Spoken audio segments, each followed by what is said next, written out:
Okay, thank you very much for those who are joining us online for this peer learning session on rebalancing people, planet, and prosperity.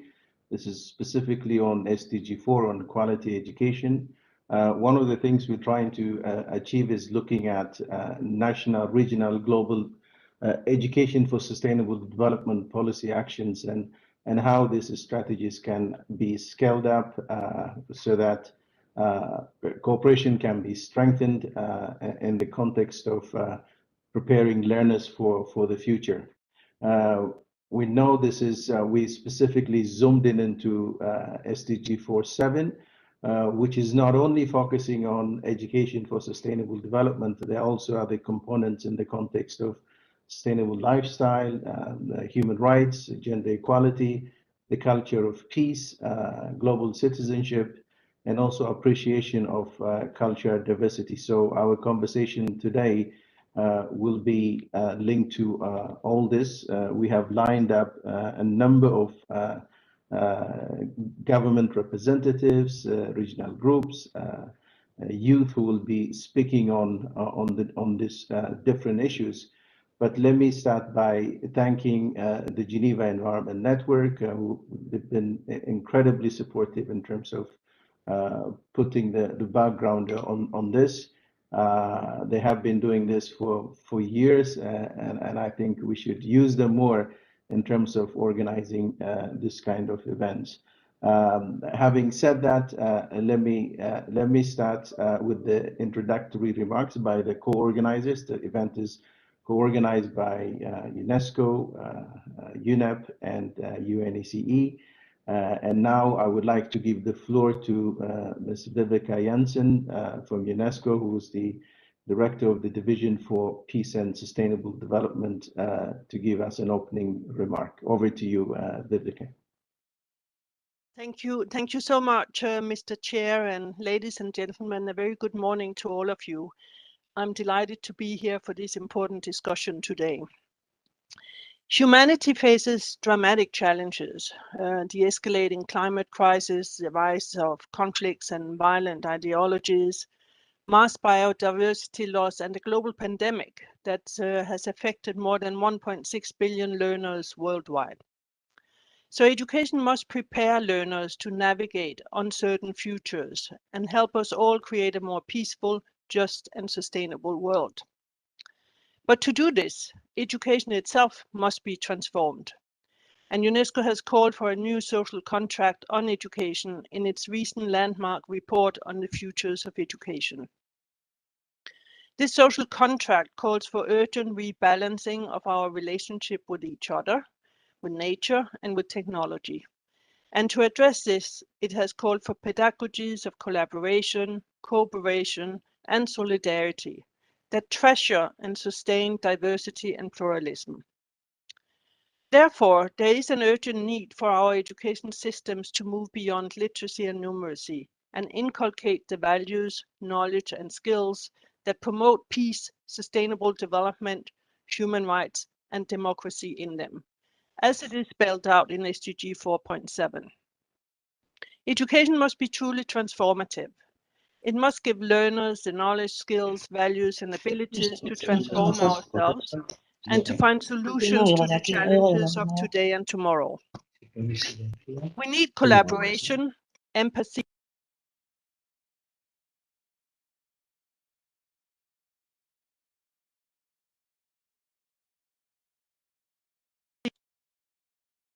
sorry.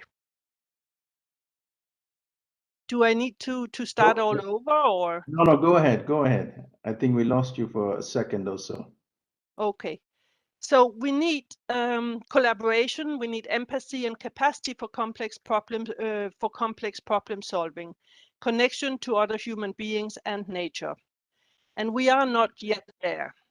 According to a recent UNESCO study of curricula from some 100 countries, we found that only half made reference to climate change. And the recent survey of nearly 60,000 teachers all over the world found that the majority did not feel confident about integrating environmental content in their work. UNESCO has therefore called for environmental and climate action to be a core curriculum component by 2025, and for education for sustainable development to be integrated throughout the learning cycle in every country by 2030. Governments committed to this last May at the World Conference on Education for Sustainable Development. It is very clear we're not doing enough to ensure that what we learn help us to make peace with nature, nor with one another. Education for Sustainable Development is a key element of the 2030 Agenda for Sustainable Development and a driver for the achievement of all 17 Sustainable Development Goals. It prepares learners of all ages to take individual and collective action to change our societies and care for the planet. Education for Sustainable Development provides learners also with the ability to understand the interlinkages between the different SDGs and the intricate balancing act that sustainable development requires between the economic, the environmental, and also social dimensions of development. Education for Sustainable Development requires the active participation and support of all governments and the engagement of civil society if we are to meet the challenges of having thriving, inclusive, and sustainable communities in all parts of the world. All of us need to further mobilize for transformative education for sustainable development. The time to learn and act for our planet is now. Thank you again for your attention, and I really look forward to the conversations to follow. Thank you, and back to you, moderator. Thank you very much, Viveka. Indeed, we need a new social contract for education. We need to reimagine education so that we can be protecting our economies, our planet, but also building our own relationships, which are so important nowadays. With that, let me pass the floor to Bruno Pozzi, my boss, from UNEP. Bruno, over to you. Thanks, Wendy, and thanks, colleagues. It's really a pleasure to be with you, with UNESCO and UNECE. We co-chair, as you know, the issue-based coalition on environment and climate change for Europe and Central Asia, and this coalition is working to integrate the UN in our support to member states as we aspire to achieve the 2030 agenda and the SDGs. And although it's difficult and although it's a challenge, we need to keep going with this agenda and this ambition. And to do this, the acquisition of knowledge and skills is needed to promote sustainable development and to create sustainable lifestyles. This means that we need to strengthen and scale up action, notably on environmental education and on education for sustainable development, so that people of all ages and at all levels of society have the opportunity to get the knowledge, the skills, the values, the attitude that will empower them to contribute to sustainable development. So in this sense, SDG 4 is very central, is very transformative, and will benefit to all SDGs. Now, one of UNEP's recent report, and Viveka has alluded to it, is entitled Making Peace with Nature.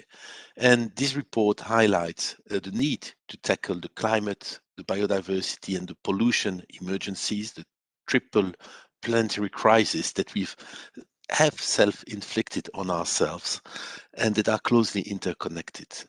And to do this, we need a better education and an education that is geared towards a better future. And the title of this peer learning roundtable indicates that we need to rebalance people, planet, and prosperity. So the greatest of all strategies to do this is grounded in our ability to live in harmony and at peace with nature and with each other. There can't be sustainable development with nature and with each other.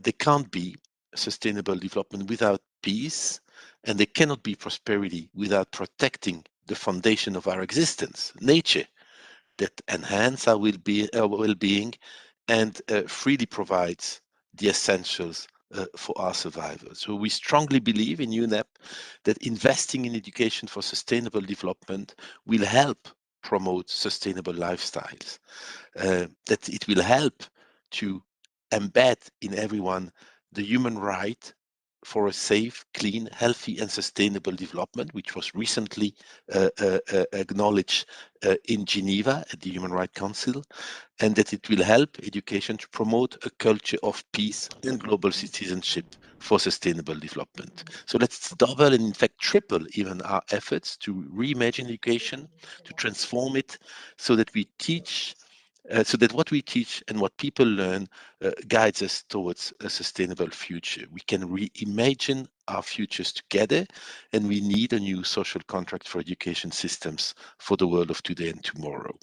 This is the ambition also that the UN Secretary General has framed recently, renewing our collective commitment to education and lifelong learning is preeminently public good, and as nature is a public good, as environment is a public good, let's make education a public good as well. Education for sustainability needs to showcase that sustainable development is truly possible and achievable through a worldwide shift of society towards transformed behaviors, production and consumption patterns. And UNEP, through its 10 years framework of program on sustainable consumption and production patterns, is advancing this as well. In conclusion, I really want to thank you for involving UNEP in this and showing how actively we've been involved in the development of the new strategy of UNECE for education for sustainable development, and you can count on our full support for its implementation. Thanks a lot, and back to you, Chair. Thank you very much, Bruno. Yes, we need the knowledge, skills, attitudes to contribute to sustainable development. Most importantly, we must make peace with nature. We must live in harmony with nature. With that, let me pass the floor to Mr. Marco Keiner, who is a trusted partner for UNEP and so many other agencies in terms of environment sustainability. Pleasure working with you, Marco. Floor is yours. Thank you, Wendy. Mr. Chair, good morning. It's a mutual feeling of good partnership, and I'm sitting together with Bruno in the same room, you wouldn't say. Okay, but dear colleagues and participants of the roundtable, it's my privilege and pleasure to give you a warm welcome on behalf of the UNECE Secretariat to this Regional Forum Roundtable on SDG 4 on quality education.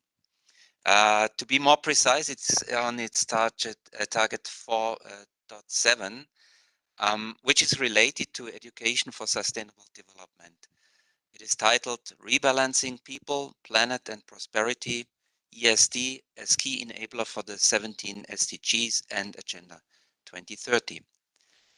And it's clear more than ever, we need to mobilize all our efforts for building a sustainable future and a peaceful society. And we also need to rethink and scale up, as Bruno just said, the role of education to tackle the ongoing and future crises of our times. As you know, since 2005, UNECE is hosting the regional intergovernmental process, the UNECE strategy for education for sustainable development, which is aligned with the global efforts that are led by UNESCO. We also cooperate closely with the existing European, Mediterranean, and other regional initiatives on ESD. Recently, the education Recently, the Education and Environment authorities, members of UNECE Steering Committee on ESD, have developed the strategic document, which is entitled Framework for the Implementation of the UNECE Strategy for ESD from 2021 to 2030 for the UNECE region. This new framework will be considered at the upcoming 17th session of the committee in May 2022 and further proposed for adoption by our member states next October at the 9th Environment for Europe Ministerial Conference that will be held in Nicosia in Cyprus, where the ministries of education and environment from, I hope, the entire region will meet. And I also hope to see some of you whom I see today as well in Cyprus. The strategic planning timeframe coincides with the global commitment that were made for the decade of action to deliver on the SDGs, which provide both the focus and the momentum that are needed to align national and regional efforts towards a better future for all. In drafting outlines for further development of ESD for the decade up to 2030, the current circumstances call indeed for a rethinking and a reconsideration of not only the challenges, but also emerging opportunities and the long-term solutions for changes that are required. ESD can indeed be a powerful catalyst for the transition towards more resilient systems and futures for the benefit of current and future generations. It needs to respond to many known and new challenges in a very rapidly changing world with considerable political and socio-economic developments, both at the national and the global level. Above all, we need to strengthen cooperation and align partnerships with the will and resources to act. To start the ball rolling, I hand now back to Wandi, and I wish you fruitful discussions and success in your common endeavors. Thank you so much. Thank you very much, Marco. Indeed, the new framework is aligned with the decade for action and delivery on SDGs. And listening to Vibeke, Bruno, and yourself, message is clear. We should use this strategy also to build on the new social contract that we're talking about, reimagining education, using it to make peace with nature and tackling the triple planetary crisis, but also using it as a catalyst for more resilient systems, economies, and societies. So thank you very much for your useful interventions. And now we move to the second part of the discussion, which is focused on commitments of governments to make ESD a core element of education program to accelerate the 2030 agenda. And to build forward better for this, we have lined up three member states who will be sharing their experiences. And I'll start with the distinguished delegate from Georgia, Mr. Kaha. My apologies to that. Difficulty. It's quite complicated name for Georgians as well. Yeah, so it's a pleasure to welcome you. Thank you very much for accepting our invitation, and you have the floor, sir. Over to you. Thank you very much, dear Chair.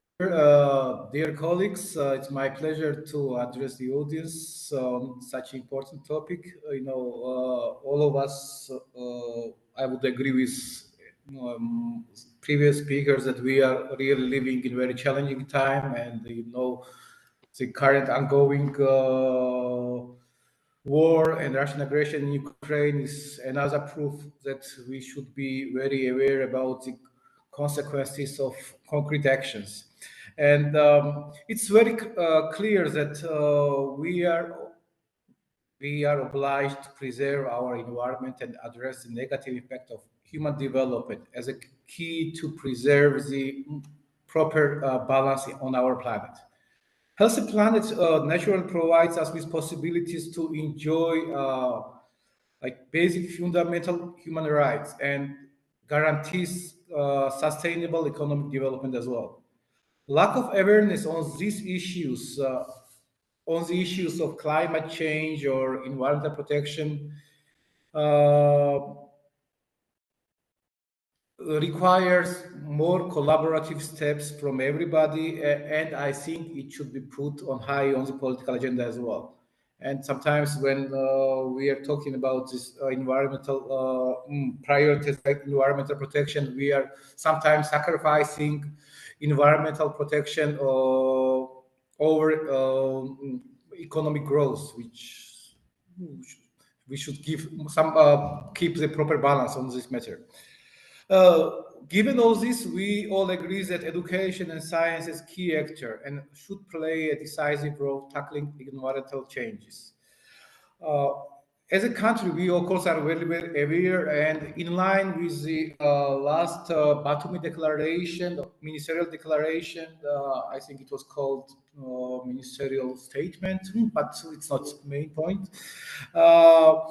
We are trying to raise the awareness, especially among the decision-making bodies, and to make sure that to achieve understanding about individual responsibility and changing behavior patterns in order to shape better society and to contribute healthier planet. Our approach was that most effective tool to promote knowledge on climate change and environmental issues is to integrate them in the policy documents, strategies, action plans, school curriculums, the teachers' training models, and etc., etc. It should equip the learners with skills and values required to contribute to more sustainable society and healthy environment. Mindful of this, of course, it's not surprising that ESD has become kind of backbone of Georgian strategic actions in education and science. ESG goals are fully integrated in our new strategy of education science, which is up to 2030, and of course, after that, it became already part of it. Right after Georgia nationalized several years ago all the UN SDG goals. Same time, so of course, the Georgian government strives to bring this sector closer to EU policy trends when it comes to education and science, and it translates its priorities in national education policy making process.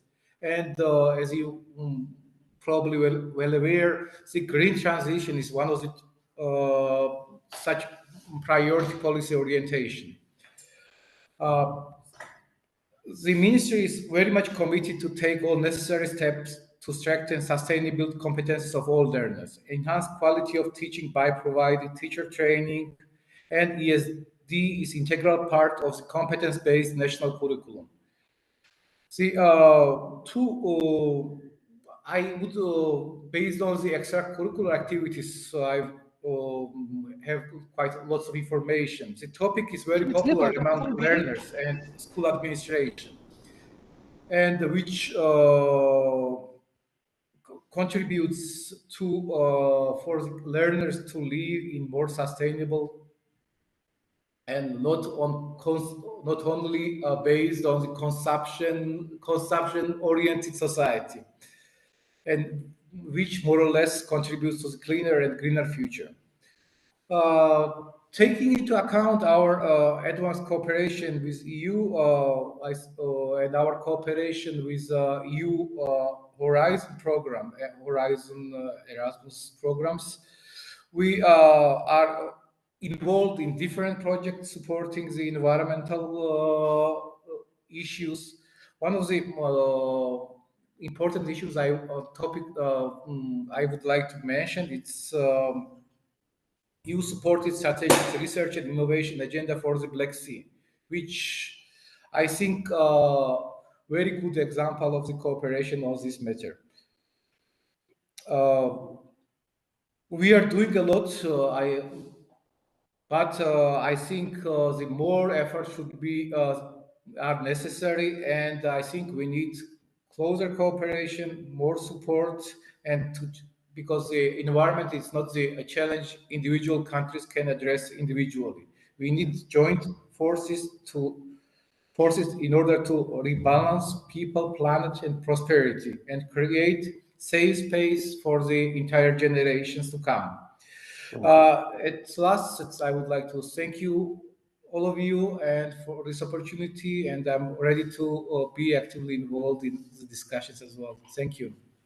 Thank you very much. I mean, as a host of the last Environment for Europe conference, but as well as the meeting of environment and education ministers, it's good to hear that ESD is aligned with the National Development Plan, but also within the education policy. I think that's good news to hear. Thank you very much. Now let me move to Mr. Hanu from the Ministry of Education and Culture of Finland to reflect a little bit on the integration of ESD in the National Sustainable Development Roadmap. Over to you, Mr. Hanu. Thank you very much for accepting our invitation.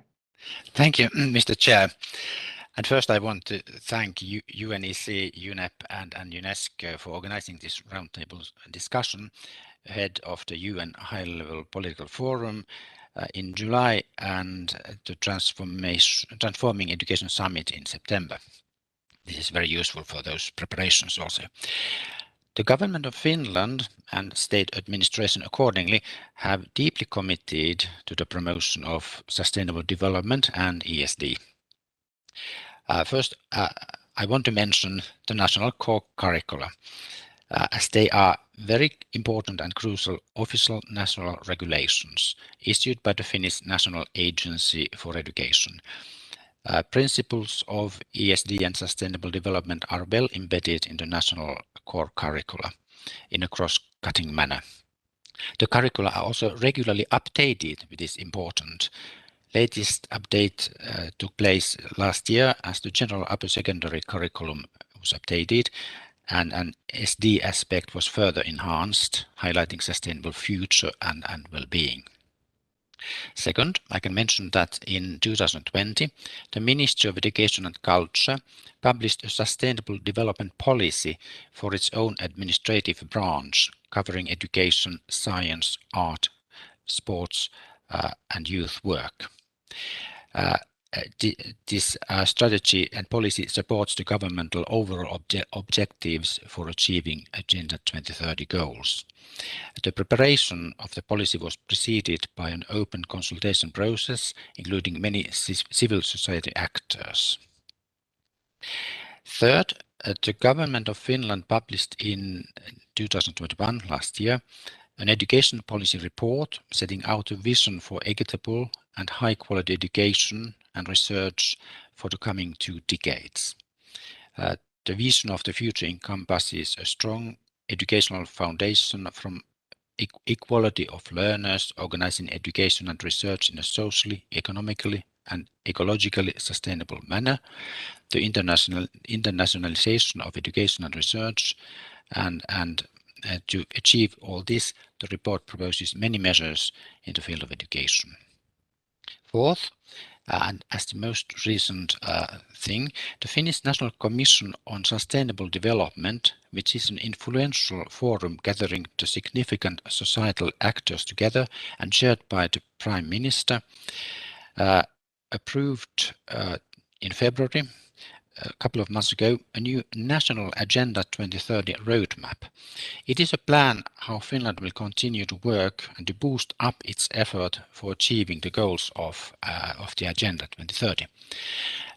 An independent preliminary study was carried out first in 2020 for gathering information on the current state in Finland for achieving the agenda goals. The study identified 55 sub-targets of agenda where additional measures were needed. One of the area, then the roadmap comprises all these sub-targets where we need to boost. One of the areas of change is called education, skills and sustainable lifestyles. And under it, there are targets like people's experience of the significance of their own lives will be strengthened, the access to education and the possibility to continuation of studies and training equal to all, regardless of place of residence and family background, So this deals with segregation that appears also in Finland in education. Then the footprint due to everyone's lifestyle will and must be smaller. This is a concern also in Finland, a big concern. And the goals of education and its practical implementation are genuinely conducive to sustainable development through required skills and values. That is what we try to improve.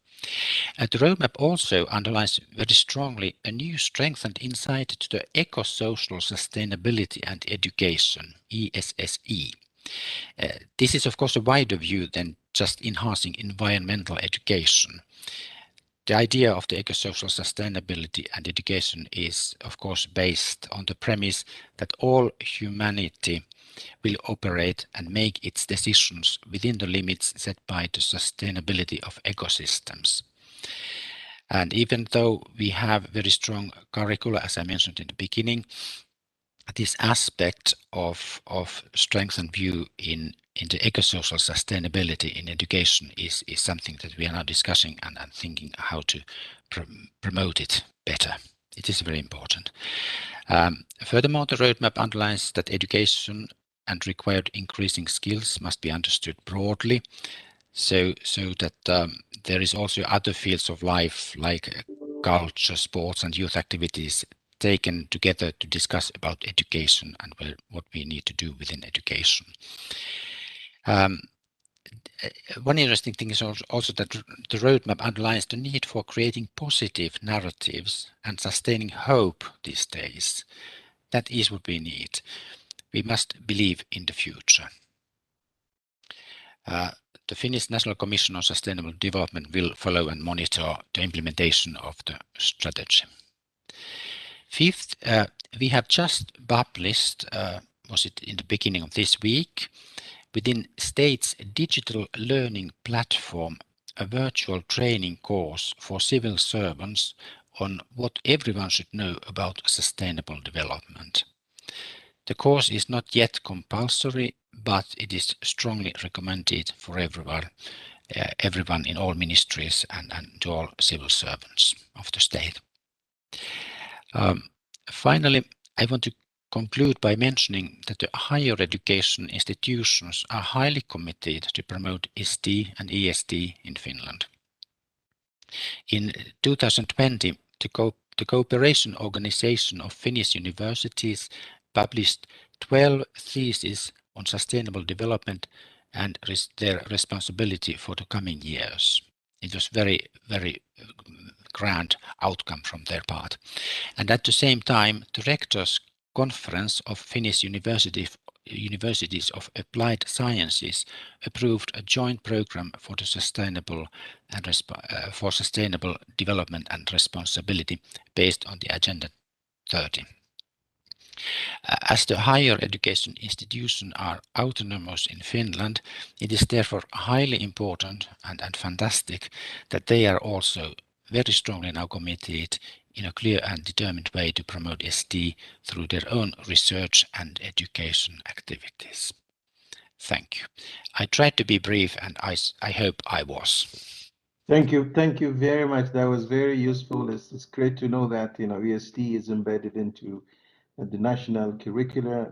It's interesting to learn equality of learners, everybody being given an opportunity to excel.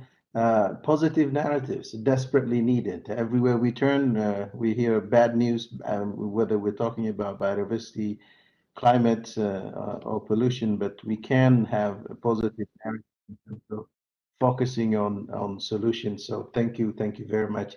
Now, let me move to our next speaker, Mr. Rol from the Netherlands, from the Ministry of Agriculture, Nature and Food Quality, a great champion of ESD within the ESD steering committee for the region. So good to see you, Noel. And over to you. Thank you very much.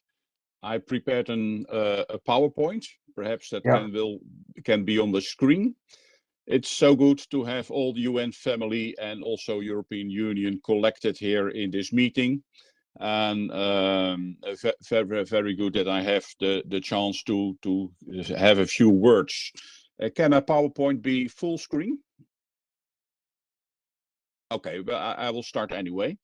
The situation in the Netherlands is that the curriculum is only in headlines, because we have freedom of education in our constitution. So a big responsibility for how and what to teach is in the schools or in the educational institutions themselves. So we are very happy with the model of the whole school approach or the whole institution approach. And last week we had both an international and a national congress about this issue. Next slide, please. I think the bottom line of everything we try to do is learning people to live within the boundaries of the system Earth. And we live if there are no boundaries. And the ideal situation is to send everyone up to the sky to see what is happening here, because when you return to Earth, you're aware that is only a very small blue ball in the universe. Next slide, please. Here we have a model of a whole school approach as we developed it over the last years. And you see it is a flower with vision, curriculum, pedagogy, building management, professional development, and school environment. It's a website, it's an interactive website in Dutch and in English. But next slide, please. And every petal of the flower represents an educational process that affects learning. And as we had no top-down implementation in the Netherlands by the curriculum, I think apart from curriculum, also the other petals of this flower are equally important. Also the didactics, also the professional development of teachers and educators, the building management and operation, and the school environment. But in the middle has to be a vision. And we try to help schools or other institutions to prepare the vision to realize the sustainable development goals. Next sheet, please. And the whole school approach is not completely new. And I'm aware that we are standing on the shoulders of many other organizations that already did research, developed models, for example, eco schools or NC or other parts of the world, which all also explore how you can learn and learn together for ESD. Next slide, please.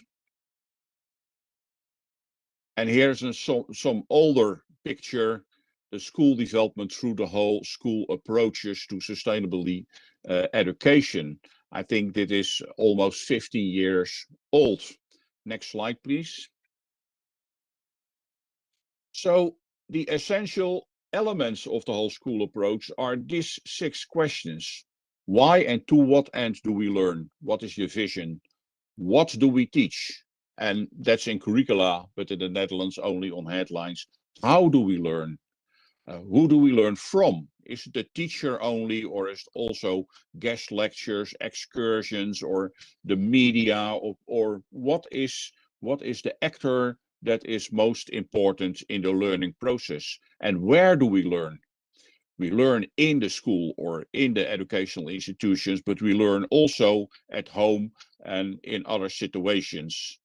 Especially I want to focus also on the non-formal and informal learning processes that are built around the formal education. And so who do we learn with? It's not only the school and the teacher, it is the whole society who is learning for the transitions that are needed. Next slide, please. In this model, there's a framework. Each school can start with its own way. You can start with the teacher training, you can start with the building environment, you can start with the cooperation outside the school, but as long as you see the whole picture. Next slide, please. So one of the petals, for example, professional development, there are questions to discuss in the school. What is the knowledge, skills, and talents that we already have? Or how can we strengthen each other in understanding of sustainable development? You can see the examples here on the sheet. And for the Netherlands, we had some terrific courses already for several parts of our educational system. It is more to influence teachers and educators and to comfort them how to teach about ESD, then we have a top-down approach. Next slide, please. So this is a familiar picture. I always use this in my presentation, but sometimes it is like it is reality. Students of today attending schools of yesterday, being taught by the teachers of the past. I'm a teacher myself, with methods from the Middle Age to solve the problem of the future. And all we do with ESD is to overcome this picture. Next slide, please. And some urgency is needed and asked for. We started now to be back in business after COVID, but we see a recession also due to the war. We see climate change, we see the biodiversity collapse, that's also a threat. And we see the young people going on the streets and asking for attention, perhaps because we don't do enough at this moment. Next slide, please. So what did we do? And it was also in the conferences that we had last week. We had a website with this model. It's free for everyone to use it. We did a study of good practices by the Wageningen University and University of Oslo. We had this international conference. In the report will be available soon. There is a website with many more examples about whole school approach, and upcoming is a scientific book in the Springer series about ESD, about whole school approaches. And the Netherlands, the government of the Netherlands support this very much. But what is to be done? So no more frameworks. It is about implementation. So an expert or study group, please, UNECE, UNESCO, EU, UNEP, whatever, do it together.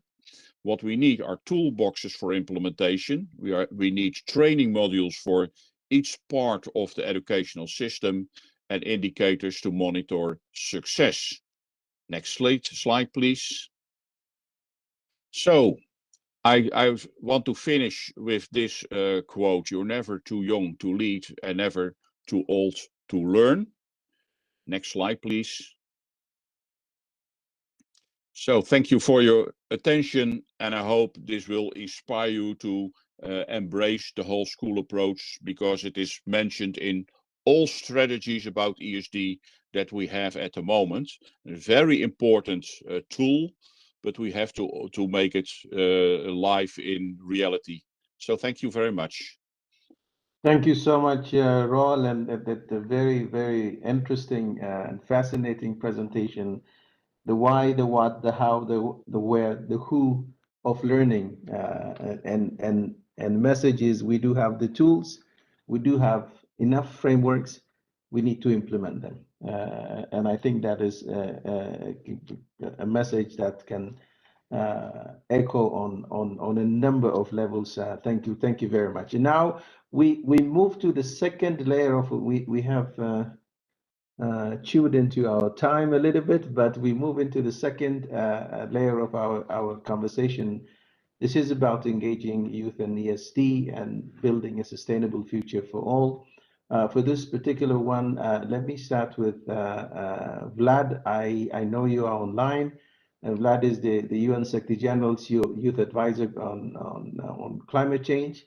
You don't need any further introduction, so over to you.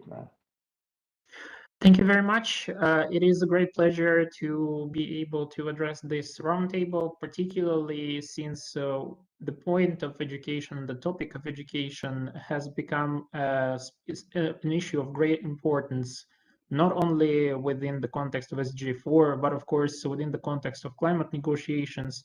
One should not look any further than into the Glasgow Working Programme on Action for Climate Empowerment that was adopted as a result of COP26, and we can see there loud and clear the importance of education in making sure that youth are the actual very well-equipped agents for change and the agents for sustainable development in their countries and communities.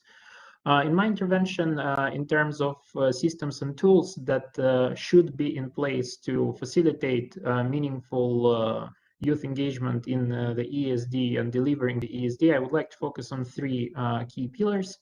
The first one is related to the curricula themselves. When we are looking at the landscape, including in the UNEC region, we started seeing in the last years somewhat disparate but growing efforts to include the knowledge of climate and considerations of climate and sustainable development in the curricula, starting with the middle school level. One of such recent examples is Italy, but also we have noticed that at the same time, the coherence of those efforts is significantly lacking, primarily through not according adequate means of implementation for those curricula, and thus hampering the opportunities for youth to be able to start meaningfully engaging with sustainable development agenda from the point when they graduate from the middle school. This is a gap that should be addressed at the point of the national legislation, and from the point of view of many young colleagues whom I have interacted with on this topic, who are following the climate education news and the Action for Climate Empowerment negotiations, they wanted always to emphasize that national ESD programs, when they are adopted, should always come together linked with the means of implementation. Otherwise, the whole process becomes rather haphazard, and it's ultimately youth who suffer in terms of knowledge and skills and capacity they do not get because the approach was not holistic. Secondly, I would also like to point your attention to the fact that when discussing ESD in the context of youth, we are always looking at it through the prism of youth as consumers of knowledge, rather than the creators of knowledge and expertise, as well as consumers. Because we already see that youth are engaging in the practical local action for the SDGs from a very young age. And this is an encouraging process. And throughout this engagement, they already accumulate important practical knowledge that absolutely should inform national strategies on the ESD. And thus, if we are looking at the future of good practices of how we implement ESD in our countries and in our region, we should absolutely make sure that youth engagement in developing ESD is institutionalized. And not only in the ESD itself, but in a wider process of knowledge exchange between national and local authorities in the educational sector and youth. And we see, for example, including through the work that Secretary General's Youth Advisory Group is doing, and the growing number of national youth advisory boards with the national UN representations, that the format of youth advisory boards or youth sounding boards, it is indeed working because youth have both the commitment and the expertise that they already can contribute with to a curriculum that ultimately they themselves will be studying according to. And the last point that I would like to emphasize in the context of the systems and tools is facilitation of efforts that young people are undertaking to educate their peers on sustainable development, because apart from formal curricula that are going to be out there in the schools, there is also a lot of peer-to-peer informal learning in education going on. And as I mentioned before, there is a lot of desire and commitment and skills on behalf of youth that they put to the disposal of their peers to engage on ESD. However, oftentimes they lack necessary resources, be it technical or financial, and those investments, they in absolute terms would be rather small, especially for the richer countries of the UNEC region, to facilitate those processes. But at the same time, they give the greatest return on investment in terms of spread of the ESD as a tool of action for climate empowerment and action for the SDGs, and give the greatest return on the investment in education for sustainable development. These were the pillars that I wanted to focus my intervention upon, and I am thankful again for the opportunity to provide those inputs. Over to you, Wendy. Thank you so much, Vlad. Very useful. Yes, integration into curricula, but it has to be implemented. So means of implementation seems to be an issue, or actually it's a reality. We have very good frameworks that are not funded or financed. So that's something to look into more seriously. Co-creation, absolutely. It is young people are we see them in many places being co-creators. We need to strengthen that. Institutionalization of youth engagement in ESD. I think this one nicely shifts into, I see, Simon.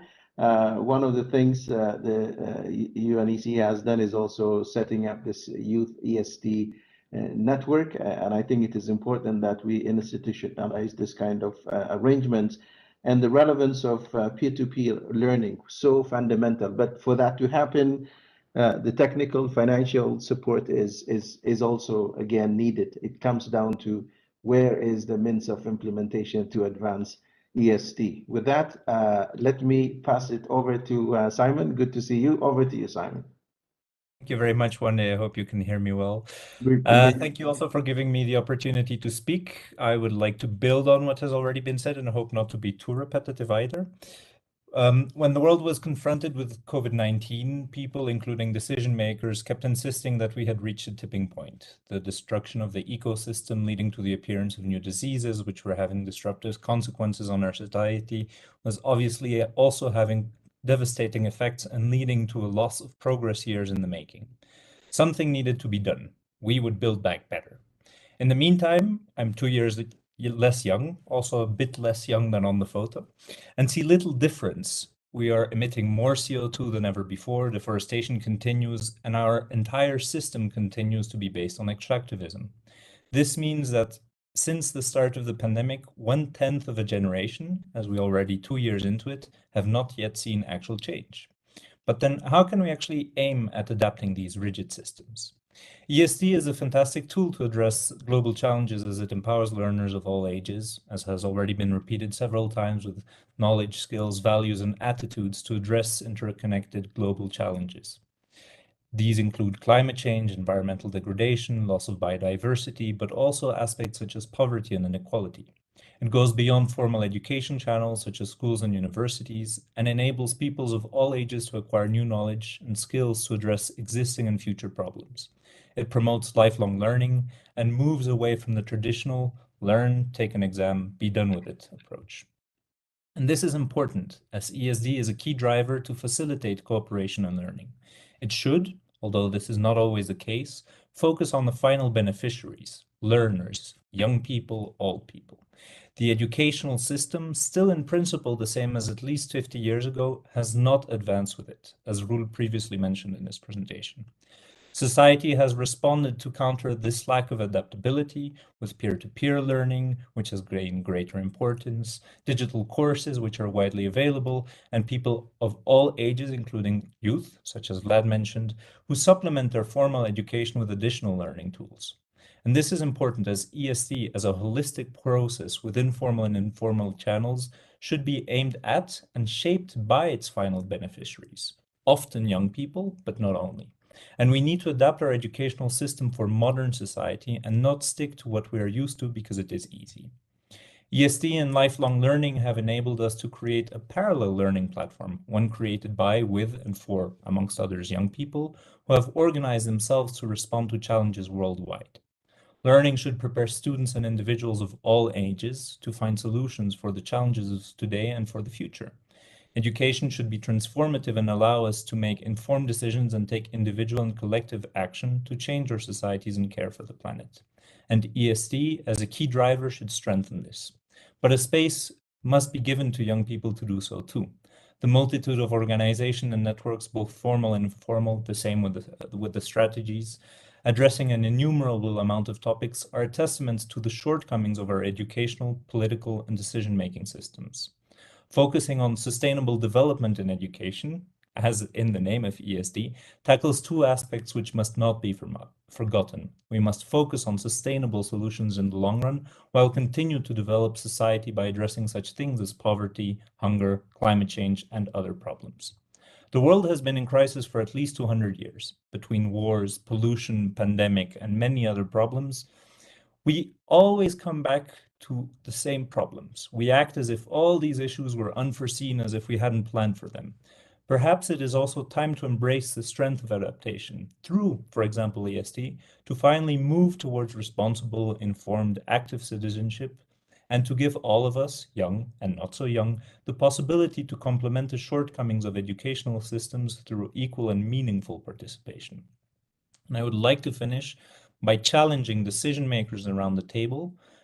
How are you going to ensure that we don't just get more big words, but actually act and implement decisions? For my part, I would say give young people the floor and the possibility, as with any program, project, strategy, to provide feedback and input on what they learn, take efforts to actively involve them, but also to actually ask for their feedback to ensure quality and to refrain from seeing them simply as passive actors in the system, but as your peers as well in this world. Thank you. Thank you so much, Simon. Indeed, ESD will make us responsible, active, informed citizens. That is the bedrock of what ESD is. Give youth more space. Absolutely, that message is again reinforced. ESD should be designed by the beneficiaries. It should not just be a top-down, but find a way to have a bottom-up approach.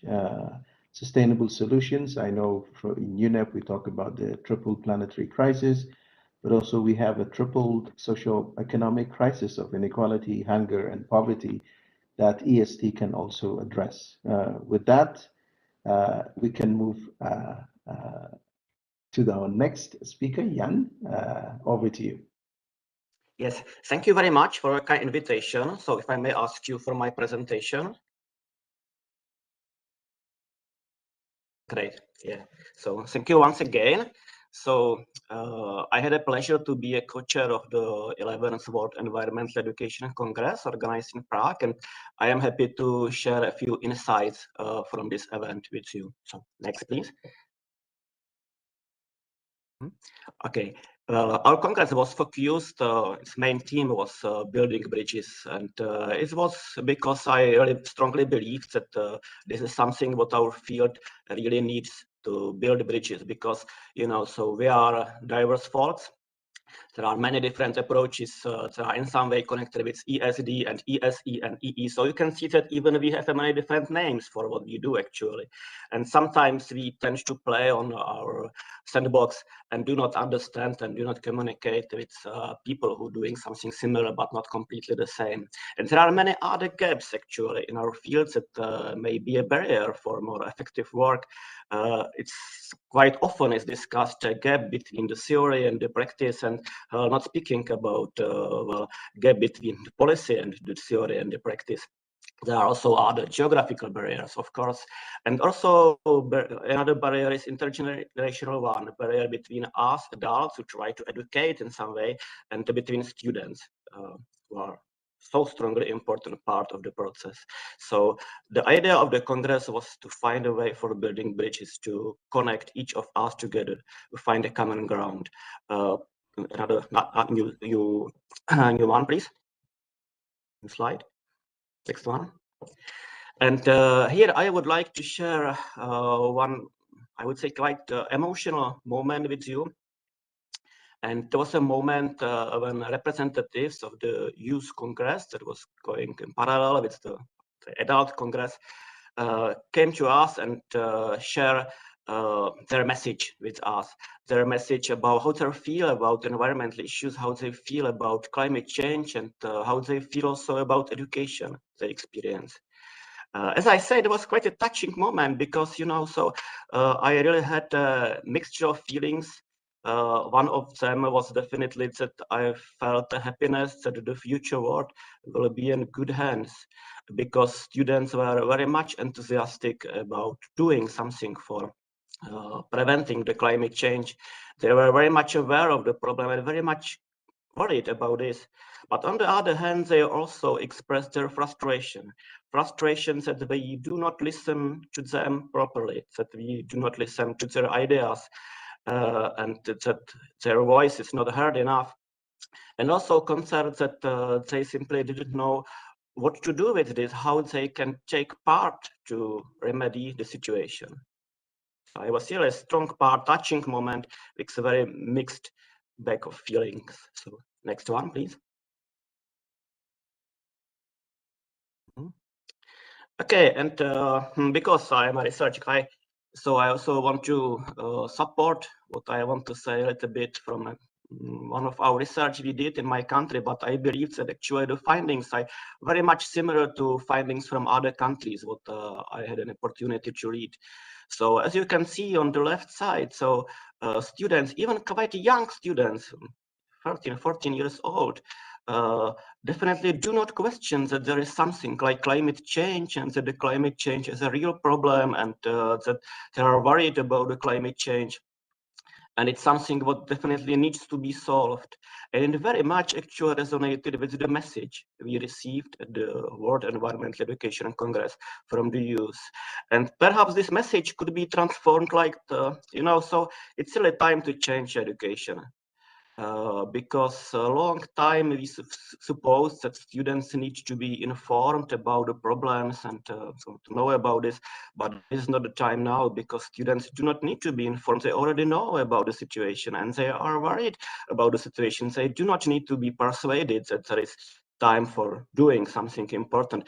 But what they need is a little bit different. What they need is to be hard to participate, to be empowered, to have a feeling that they really can make a change, that there can be the process of making a change.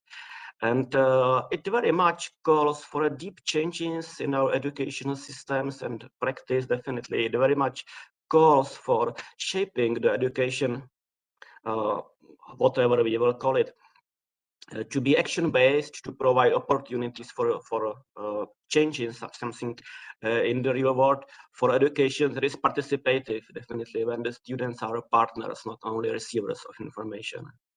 The next one, actually. So, and this is my final recommendation, perhaps connected with the idea of the Congress and connected with everything what was discussed at this event. What can be done? What I really think that we need are is building bridges actually, and to say practically, we may very much benefit from building and managing good working participative networks that would connect each of us, not only, let's say, researchers, not only people in my country, but networks that would connect researchers and practitioners, teachers and students, people from different politicians, people from different countries, networks that would allow us to share our experience, to share our perspectives, to discuss what needs to be done and to shape the field of environment and sustainability education. I think something like this is very much missing in this moment. Thank you very much. Thank you very much, Jan. And let me say also, we had the opportunity to participate at the Congress, UNESCO, UNEP, UNECE. Similar reflections came out in our sessions, and when it comes to building bridges on climate change. Yes, young people want to be heard, participate, empowered, and that is exactly what we should be doing. I think a recent report that came out, how young people have become suffering from climate anxiety, and the bigger concern they have on environment and when it comes to trusting government. So and I think we need to engage more and more young people into our work. I think we are doing that, but we need to intensify that. We need to invest in it, and government needs to invest in that. Thank you very much. Now, having said that, let me now move to the next session. When Simon had the floor, he talked about ESD is a key driver for cooperation. Very true. And now let's see how multi-sectoral, multidisciplinary collaboration on ESD is taking place, whether it is amongst the education environment ministries or sectors or other sectors. For that, I give the floor to Ms. Maja from Germany. She's from the Federal Ministry of Education. Thank you for accepting our invitation, and the floor is yours. Thank you very much. My name is Maja Rentrop-Klewitz, and I'm part of the division Education for Sustainable Development in the German Federal Ministry of Education and Research. I'm very happy to have the chance to give you a short overview of our multi-stakeholder process and at what stage we are at today. Next slide, please. Next slide, please. What you can see here is the impressive chart of players in our national multi-stakeholder process. We figured out that the introduction of the topic of sustainability into the whole education system needs a lot of support, a lot of players. So therefore, we follow the UNESCO's recommendation to set up a multi-stakeholder network for ESD in Germany and start a structured joint agenda process. We started with this in 2015. We, the Ministry of Education and Research, organize and finance this process, and we came up with a structure you can see on this slide. It is a structured network of more than 300 actors from civil society, science, administration, business, the federal states and the local authorities who work together intensively. As you can see in the chart, there are 6 expert forums, partner networks, there's a youth forum as well. And it is coordinated by the main steering body on ESD in Germany, which is the National Platform ESD. You can see it as the central spider in the middle of the network on the slide. This national platform brings together 37 high-level representatives of federal and state administration, science, industry, non-governmental organizations, society, and is chaired by our ministry. All members of the national platform serve as advocates of ESD, also within their organizations, within their bodies and institutions. Next slide, please. A very important milestone to implement ESD in Germany was the adoption of the German National Action Plan on ESD in 2017 by the National Platform. The plan defines 130 objectives and 349 measures to scale up ESD in the German education system. Education plans and curricula are targeted, as well as training and education of educators, informal and non-formal education. The National Action Plan focuses on strengthening ESD networks and good practice, as well as whole institution approaches to ESD. This plan was a milestone for education for sustainable development in Germany because it belongs to all participants of the national process, not only to the federal government, but also to the states and municipalities, to non-governmental organizations, to academia, to the civil society. Next slide, please. To give you an example of the expert forums who are a main element of our process, I would like to highlight the expert forum local authorities and the partner network local authorities. They are key actors for the implementation process of the National Action Plan on ESD on the local level, which is very important in the ESD process. The expert forums and the partner networks, they act as drivers for implementation. They organize events, they prepare and give recommendations for the process and publications, and they act as activators, as multipliers for ESD in Germany.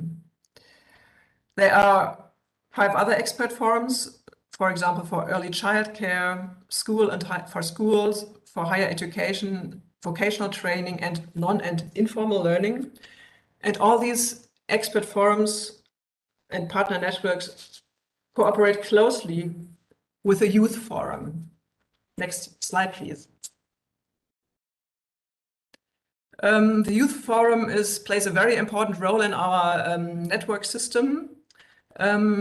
we established a youth forum and a youth conference, and they serve as change agents to motivate stakeholders and also other young people for ESD.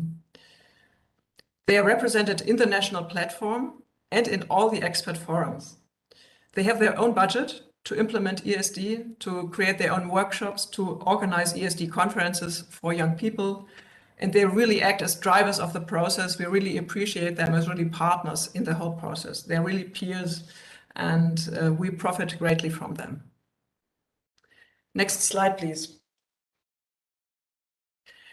To give you an example of a major funding scheme on ESD of our ministry, I would like to highlight the ESD Competence Center for municipalities.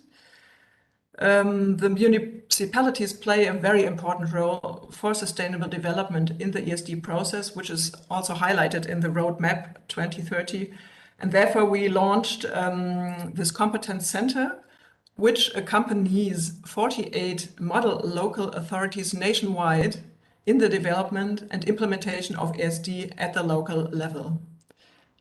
The Competence Center helps to foster and establish good practice in ESD implementation and to appeal to ESD newcomers in the future. Next slide, please. So what else do we do to make ESD more visible, to encourage best practice and networking? Well, in 2016, our ministry and the German Commission for UNESCO launched national awards for ESD. So from 2016 to 2019, already over 300 initiatives have been honored, and they are still being honored 3 times a year. And this year, for the first time, we are launching a prize, a national ESD prize, with 10,000 euro for 10 initiatives altogether. So all in all, it's 100,000 euro, but 10,000 for each initiative, which are honored for their great engagement and involvement for ESD. And this year, our federal minister is going to give them the prize, and there's going to be a very a celebration with high-ranked representatives to honor this engagement and to make it more visible. Next slide, please. So at what stage are we right now? Well, in order to know at what stage we are, we set out a scientific monitoring process for the national ESD implementation, which is provided by university, the Institute Futur at the Freie University of Berlin, and it's Professor De Haan, which some of you might know. He is a very renowned researcher on ESD for many years. So the Institute Futur of the Freie University of Berlin has been scientifically accompanying the implementation of ESD in Germany since 2015. And what they're doing is they are doing document analysis and various quality and quantitative studies to find out where we are right now. So what we can tell from the results is that, of course, in general, sustainable development has become a high priority topic, driven by the actual climate crisis, especially by this Fridays for Future movement in 2019, which has really been a boost for the process in Germany.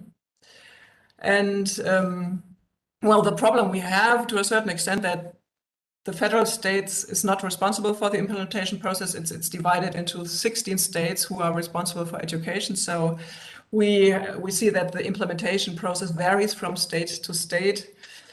But in general, we can say that there's a considerable progress, and there are efforts that have, and there are results that have been achieved already.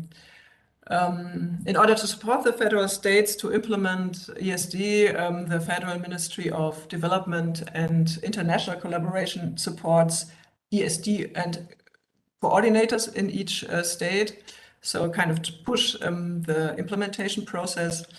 And we can see that especially in school curricula and in frameworks for early childhood career and education, there's been a dynamic throughout the past years. We also see that they support the whole school approach by promoting labels. Eco-school labels are being created more and more, and there's a dynamic in that field too. In the field of vocational training, we see that new standards have been developed to promote new sustainability standards, which promote sustainability in different professions. And universities and institutes of higher institution play a very important role, and they show a significant trend to integrate sustainability and ESD into their governance and target agreements. All in all, there is a growing dynamic, but we are not where we should be. We still see it's not quick enough, it's not efficient enough, it doesn't really reach the students, and some of the teachers still don't know how to teach ESD. So what we think we have to do is, as important game changers are, for example, teacher training programs, mainstreaming of ESD in all federal programs, promoting training in different sectors, and funding research and development of ESD at university level, because we consider universities important hubs of sustainable development as far in research as well as in education. And a further game changer is the non-formal and learning sector, especially as a promoter for transformative learning. And last but not least, the local level is something we focus on in the federal ministry, because we see it as a real, also a hub to create sustainability and to support the implementation process. So that was a short overview over the main trends and results. So thank you very much for your attention. Thank you, Maya. That's not short, but very detailed and very useful indeed, and showcasing how national, regional, civil society, youth, local authorities can all be engaged in a multi-stakeholder format to promote ESD. It's interesting to note that you said the youth, they have their own budget. I'm sure that is budget that has been given to them by the government, but we need to build on this growing dynamics. There are things we learn from you that can be shared in other countries or in other settings. So thank you very much for that. And now let me move to our next speaker. Oh, there she is, Dedred. So good to see you. You don't need any further introduction. There she's from the European Commission. Many of you are aware that the Commission had this new environmental sustainability strategy that came out, I think, early January. For those who have read it, quite interesting, and we need to create more partnership in terms of even implementing that in other parts of Europe beyond the Union. So, Didrik, over to you. Floor is yours. Thank you, Monday. Thank you so much for the invitation this morning. Hello to all of you from Brussels. My name is Deirdre Hodson. I work here at the European Commission in the Department for Education, Culture, Youth and Sports, and I work specifically on school education, looking at both the green and the digital transitions and how these are impacting on our education and training systems in Europe. So I have a few slides for you this morning.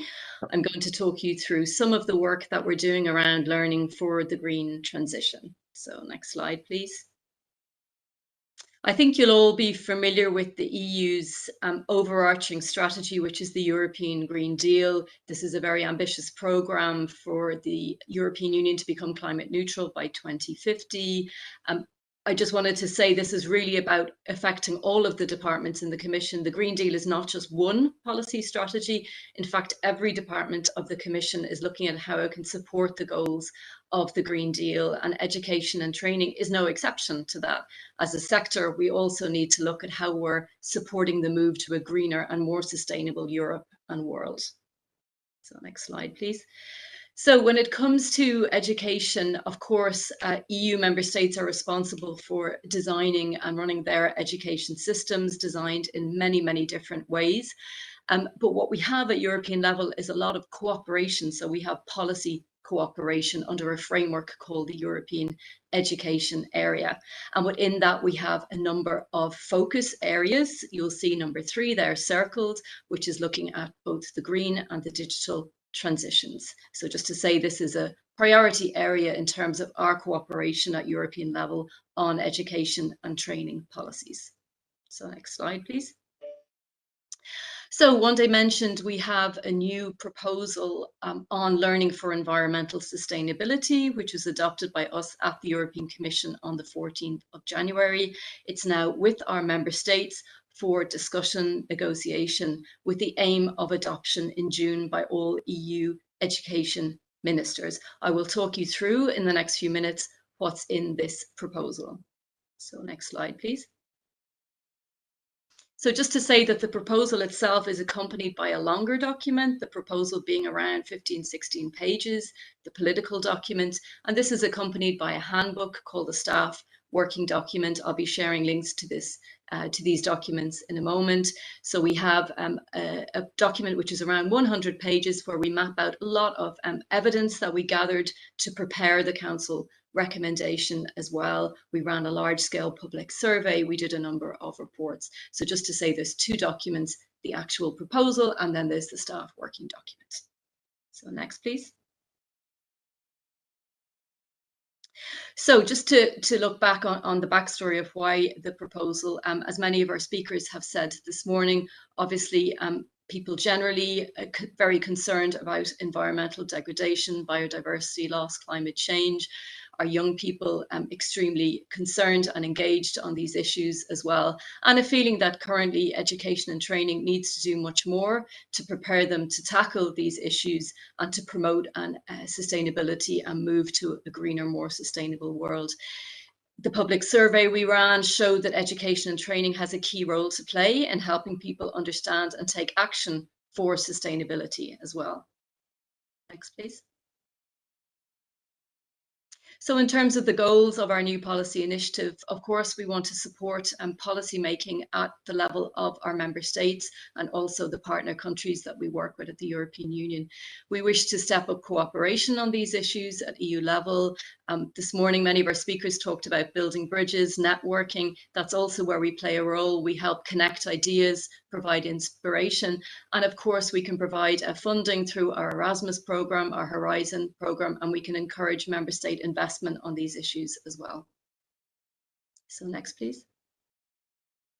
Of course, our aim is to align with the many great initiatives that are happening at international level as well, and of course, working in close cooperation with our partners at UNECE, at UNESCO and UNEP as well. So next. Yeah, so I just want to run through some of the elements that you'll find in that recommendation. These really came from the consultation phase that we ran last year. We ran, as I said, a large-scale public survey.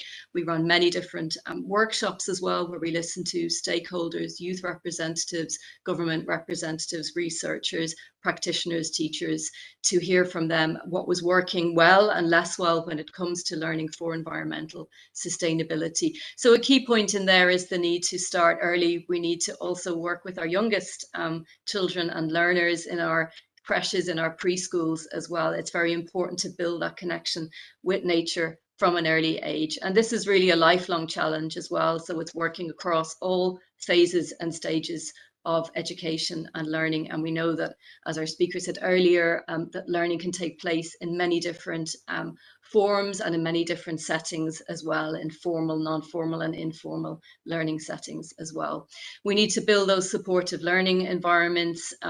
Roel spoke to us nicely earlier about the whole school approach as well. It's very important that we get institutions as a whole working for sustainability, and we need to learn in positive and engaging ways as well. That's about very active hands-on pedagogies, and it's about tackling eco-anxiety too. And of course, all of this needs to be done with supporting our education teams, our teams of teachers, trainers, youth leaders, our leadership teams as well. We can't do that without giving them the resources they need, the professional development support as well. So next slide, please. We can move to the next slide, thanks. So yeah, if you can go back one. So if we could go back to the previous. So yeah, just Briefly, collaboration and partnerships, we've spoken a lot about that this morning. This is about education institutions working with local and wider communities as well. I saw in the chat reference to libraries as well, to museums. So how can we reach out from our formal education providers like our schools to work with the many, many different players, our environmental education centres as well. So it has to be done really in a partnership approach. And of course, we need to have meaningful, active contributions from our youth representatives as well. We need to engage our students on these issues too. And we need to build those future facing skills, build our sustainability competences. And all of this can only be done if it's founded on vision and strong policies too. So next slide, please. So in the recommendation, we're calling on member states to support our education and training systems to provide access to quality learning on climate change, biodiversity and sustainability in all phases and stages of education. We're calling on member states to establish environmental sustainability as a key focus area across the full breadth of the education and training systems.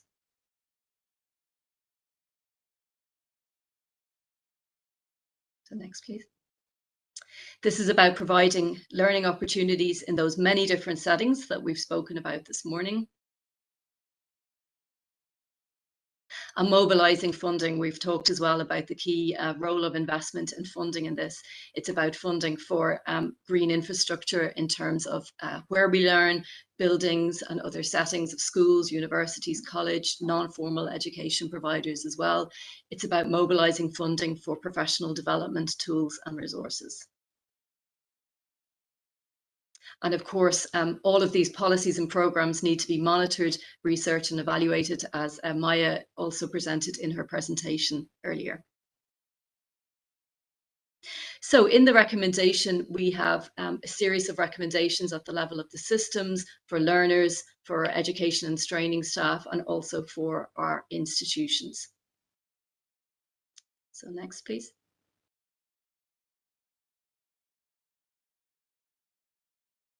If we can move to the next slide, thank you. And as well as setting out recommendations to the member states, the recommendation also sets out an invitation to us at the Commission to deepen our work on this area over the coming years. It's really a roadmap for us to work on sustainability in education, to step up that support and peer learning, to develop resources. We've spoken this morning about the need for resources for our educators as well. The Commission can also carry out research, support our educators by connecting classrooms, by connecting educators across Europe. Our employment department is monitoring the development of green skills, so looking more at the employability piece, reporting back on progress on these issues to our member states, boosting links with our colleagues at international level, and of course reinforcing the green dimension of our Erasmus Plus funding programme, which is our largest funding programme in education at European level.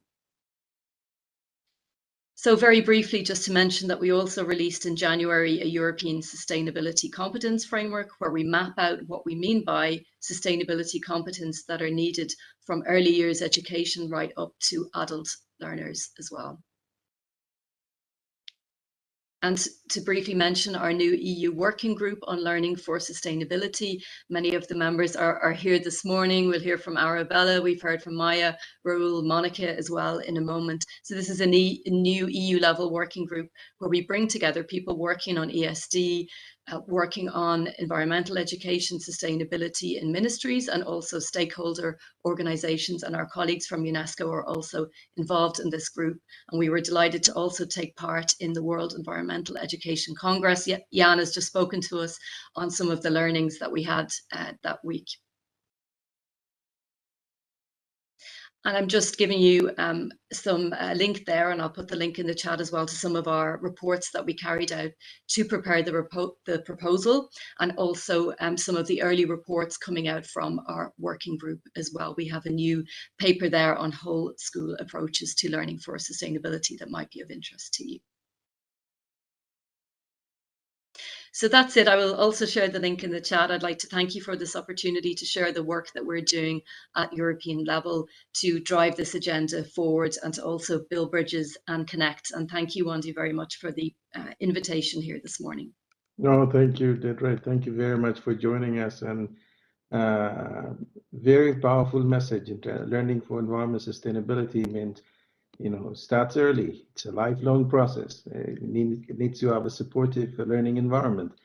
It has to be engaging and positive, and must support educators. I mean, these are the people who are shaping the future of our kids, and we also need to invest in them and what they teach, and also the leadership, that team that is involved in ESD. Thank you very much. Now, let me move to the next speaker. She doesn't need any introduction again. She's our chair, Ravella, who's chairing the ESD steering committee. She'll be speaking to us on the new framework of implementation for the UNEC strategy, and a bit more also. Over to you, Ravella.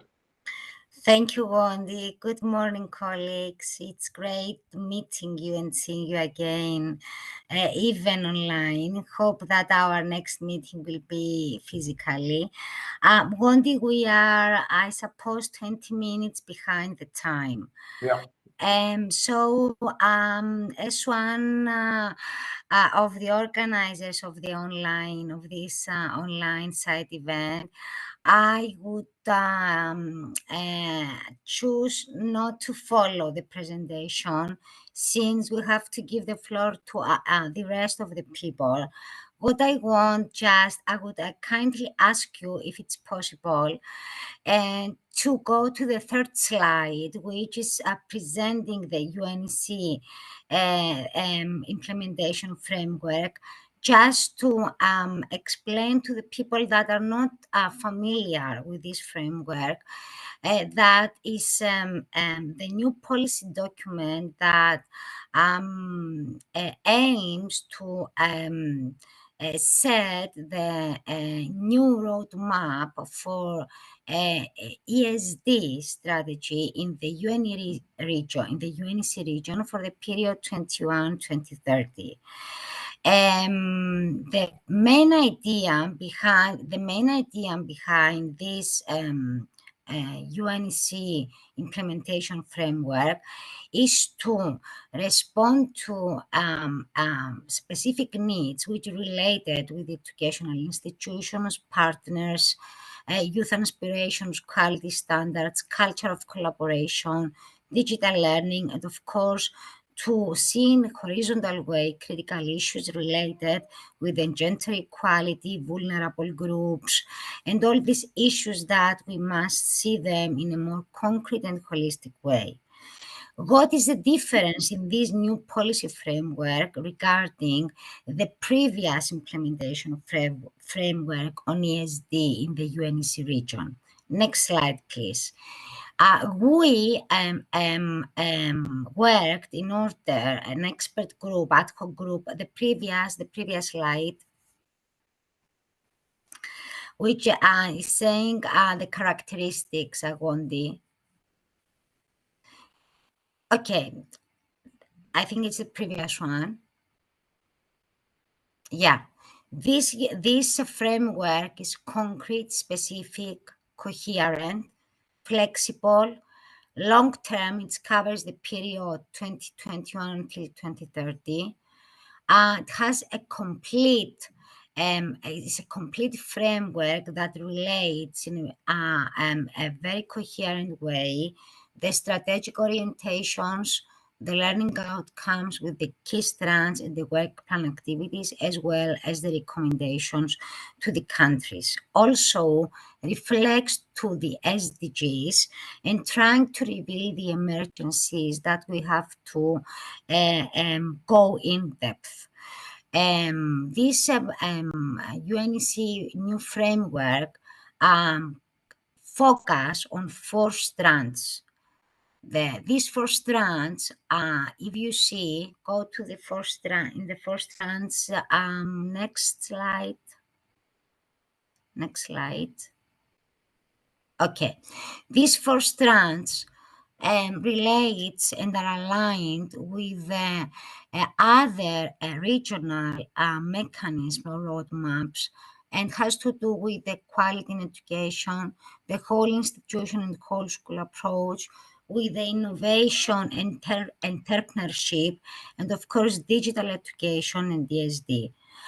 I was asked by Wendy to discuss a little bit how we can strengthen the implementation of this framework. Wendy, can you go not to the last slide, to the 8th slide, I think. Yes, thank you. What is very important to the previous one, that identified the marks continuing the collaboration. Yes, thank you. What I want to say that we are here, and I'm very glad, because I think it's the first time that we are all together. I mean, the organizations and the processes that we are working in the field of ESD. UNESCO, European Council, UNEP, UNEC, and many other platforms and networkings that are activating in the field of ESD. So what is critical for this new policy recommendation framework is to strengthen this collaboration between countries, member states in the UNEC region first, and of course collaboration amongst the other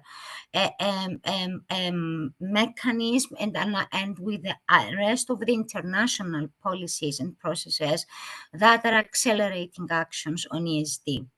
For this reason, to strengthen and to implement effectively this new policy framework for ESD in the UNEC region is critical to see with the rest of our partners, organizations, I mean, international and regional, where we can meet, where we can work together to integrate joint actions, to see, I will keep what I had in my mind, what Roy said in the first session, said no other frameworks.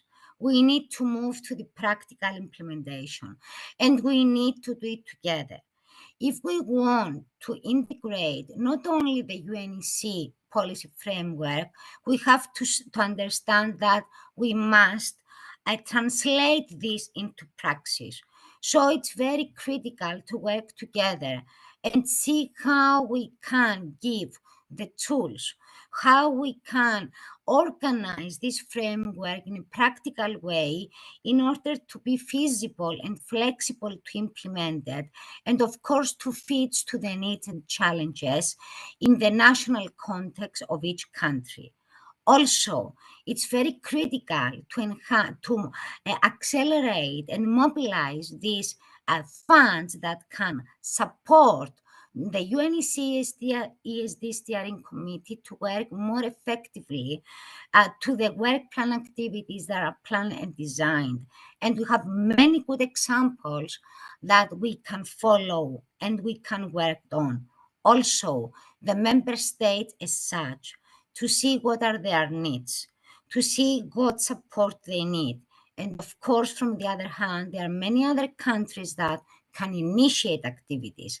I can mention the recent example where the government of Netherlands hosts a great international conference in collaboration with the UNEC for whole school approach. I think that many other member states can follow this example and can initiate actions that can facilitate the effective implementation of this policy framework.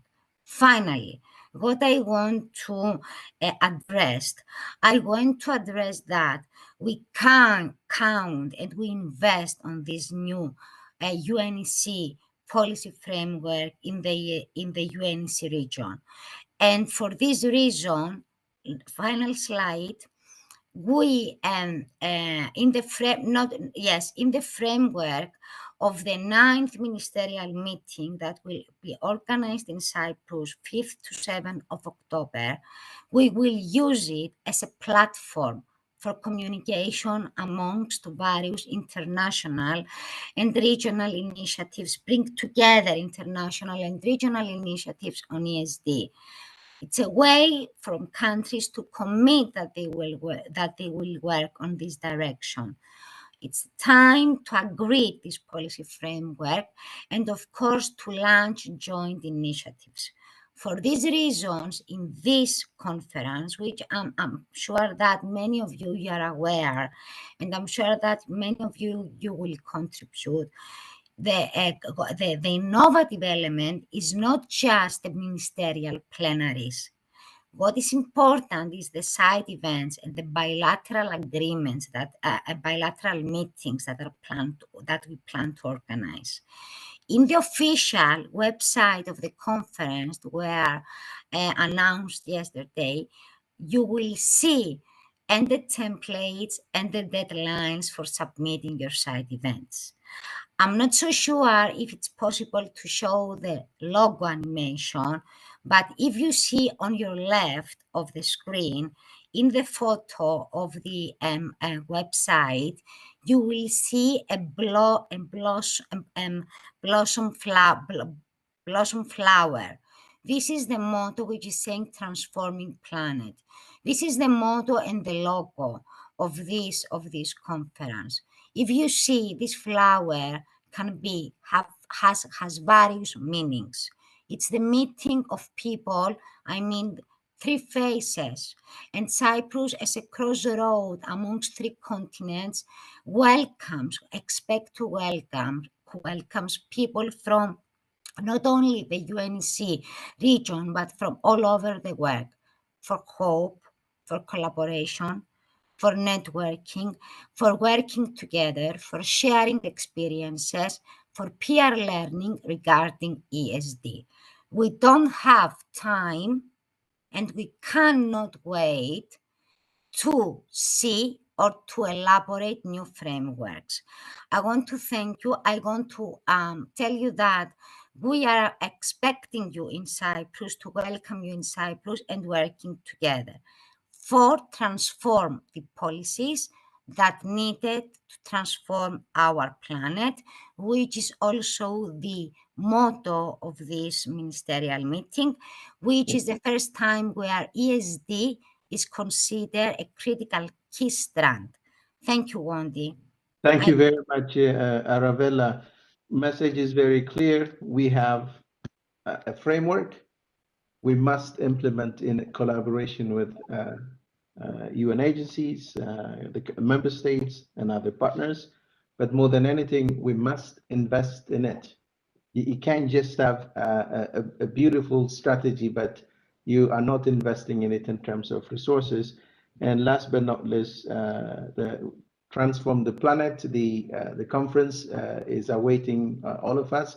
It's an opportunity to network, the peer learning session, to have bilateral. So those who have not registered, maybe they need to register. Those who have not yet planned, please plan to attend. That is the key message. So thank you so much, Arabella. And now I know time is pressing a little bit, and I'm going to be a little bit strict, not strict anyway. 5 minutes each will be devoted to the next three presentations on good practices on implementation of ESD. I will start with Hungary, Ms. Monica Ritt from the Ministry of Human Capacity. You have the floor. Over to you.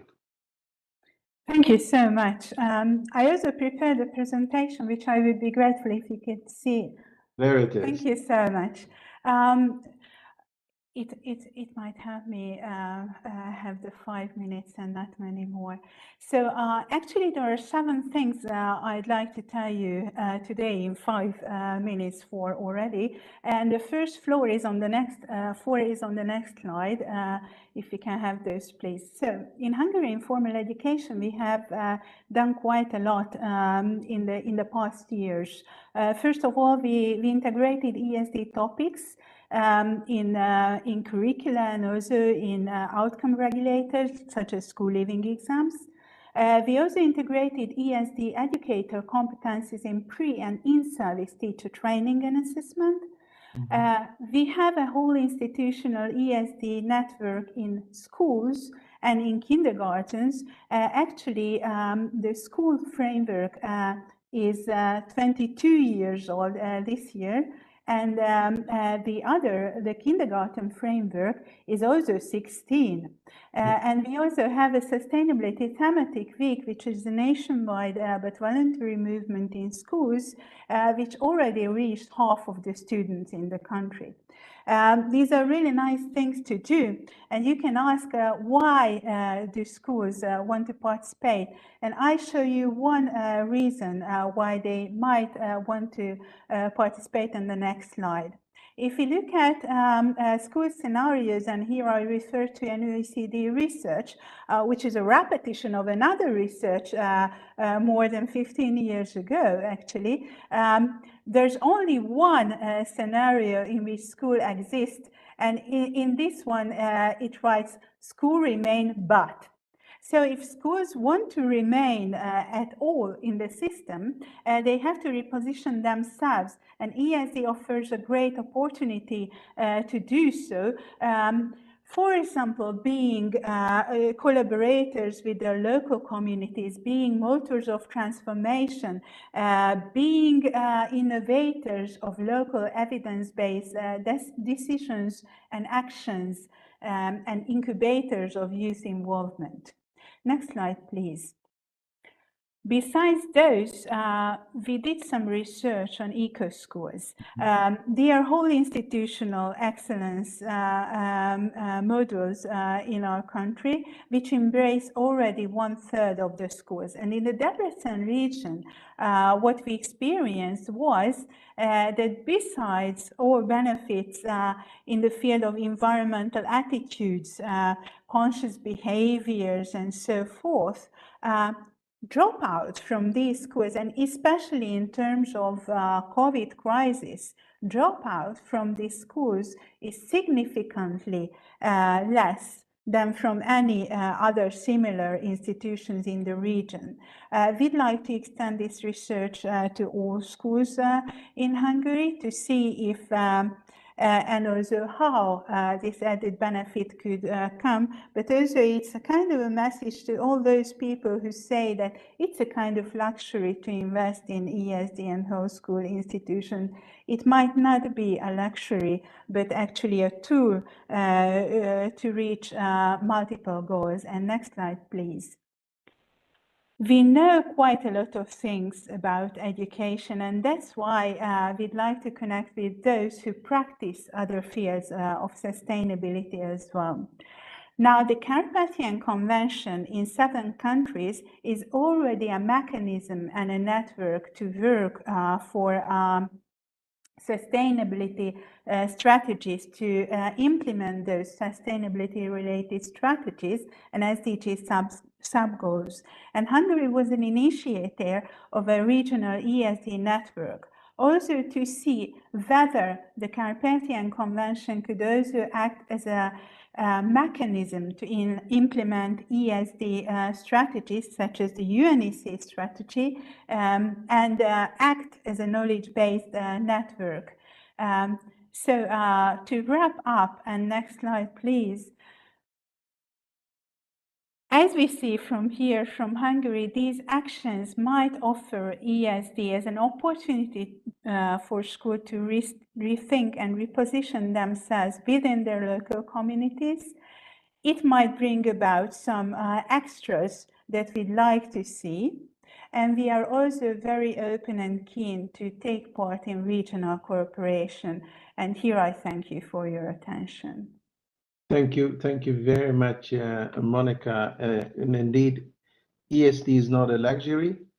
It actually helps meet multiple goals. And I'm glad also you're mentioning our work in the Carpathian, where we have developed very interesting work on ESD, particularly in terms of networking angle. Thank you very much. And now let me move to our next speaker, Dr. Glimov from Israel, from the Ministry of Education.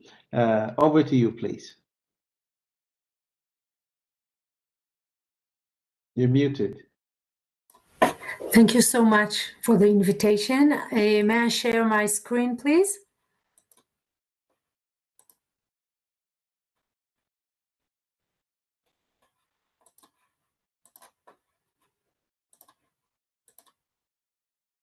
May I share my screen? Yes. We have your presentation, I think. All right. Yes. Yep. Thank you. Presentation. There you go. Not me.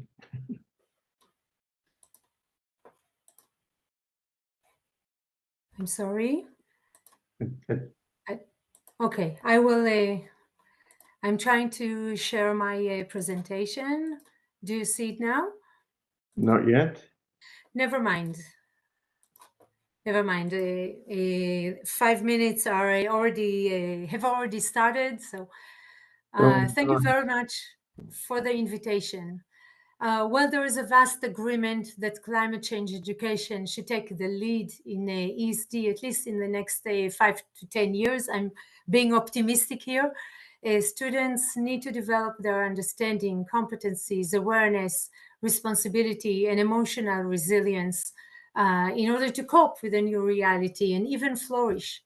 They need to be able to take informed and considerate decisions and act in the personal, national, and global levels to mitigate and adapt. In the past 13 years, there has been a fruitful and close collaboration between the two ministries in Israel, the environmental protection and the education ministries.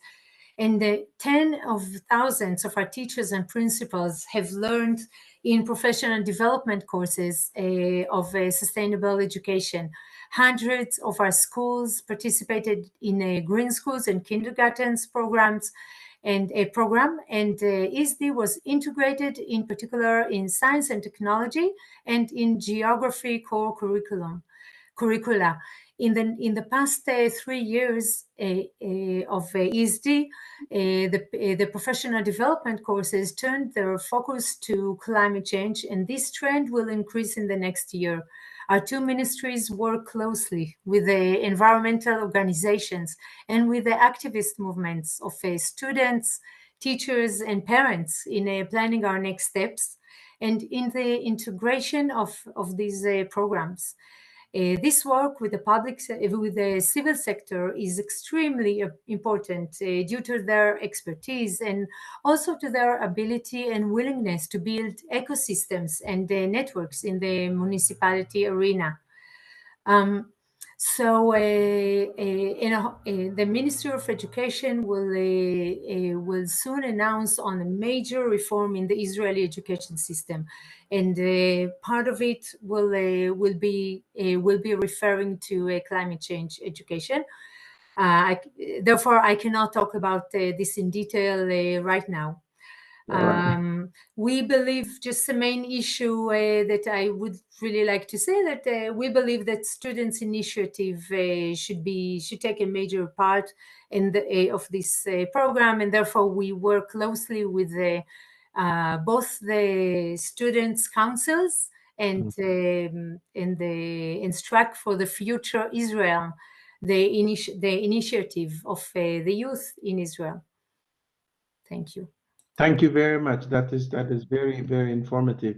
And now let me move to our next speaker from Denmark, Ms. Silje. I hope I got your name right.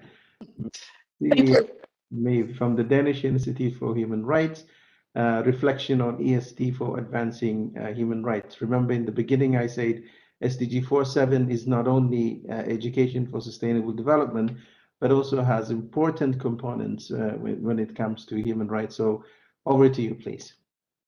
Thank you very much. Do you have my slides? We do. I think we have. Okay, I will start not to lose time, and you just put them on when you can.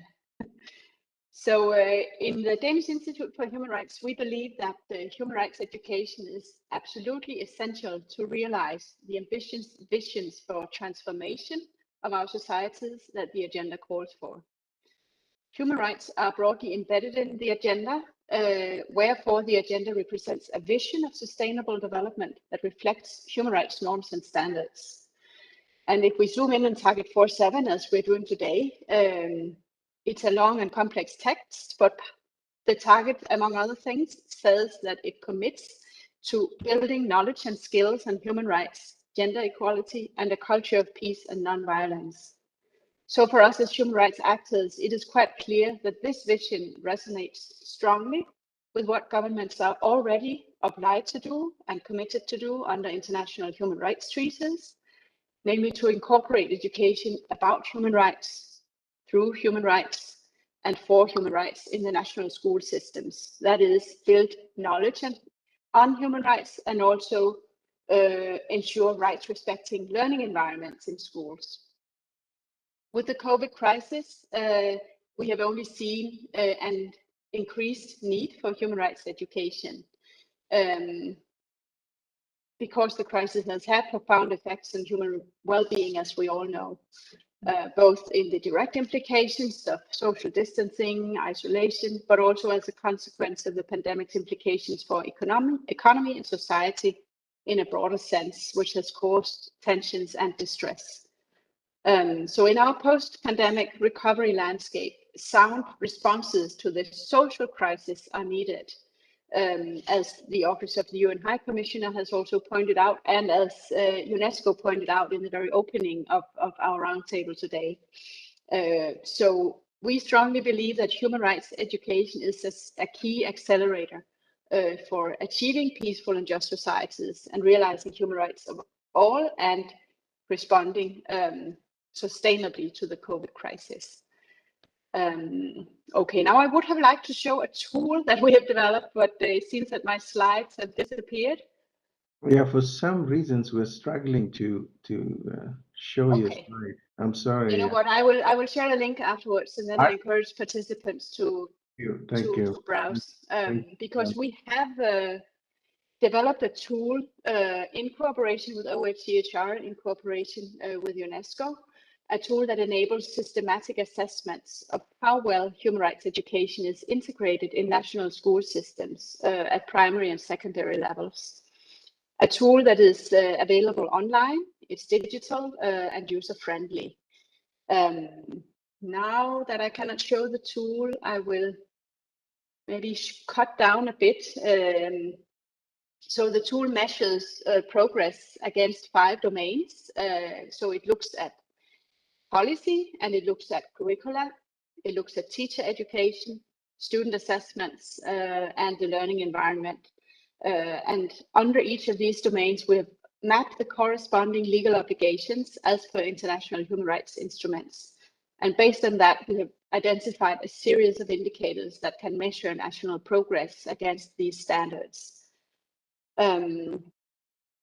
So we have worked with the tool ourselves here in Denmark, and our sister institutions, the national human rights institutions of Georgia and Slovenia, have worked with the tool too. Apart from that, it has been applied in many other countries around the world, and we encourage more to follow. The purpose, obviously, of using the tool is to make a systematic assessment of how well human rights education is integrated in national school systems, and based on that, to identify actions that can enhance implementation of human rights education in national school systems. So, for example, in Georgia, our sister institution, the Public Defender's Office, have worked quite strategically on human rights education and have come up with specific recommendations to the government on how to promote anti-discrimination measures in schools, how to address bullying, and promote well-being of minorities, including LGBT people, etc. With this, I will I will share a link in the chat, and I hope that that participants here will get a chance to browse the tool and hopefully get some inspiration there. Thank you. Absolutely. I just got a text saying that now we have your PowerPoint. Unfortunately, we will not be able to share it, but we will definitely share it with all the participants. But all the 6 key areas that you listed are so relevant, and I'm glad you mentioned UNESCO, UNECE, but let me add also UNEP. At the last session of the Human Rights Council also, we had a very, very important resolution on the right to a clean, safe, and sustainable environment, which also has a good component on education for sustainable development. So thank you very, very much for that. I know we are pressing on time, and I'm told we could go on for another 10 minutes or so, maybe for a second round of questions, but I noticed, some of the questions are already answered in the presentations in the context of, whole of society, whole of institution approach, existing some of the commitments in terms of what countries are going to do to engage or institutions are going to do to engage young people in sustainable development related issues. Maybe the one thing I would really like, an open question is the question, what is that you would do in terms of strengthening the culture of peace and sustainability in partnership with another ministry or stakeholder? If there's anyone who is willing to answer that question, because the culture of peace is also part of sustainability.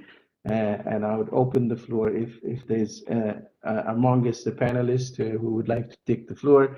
I'll be happy to give you the floor.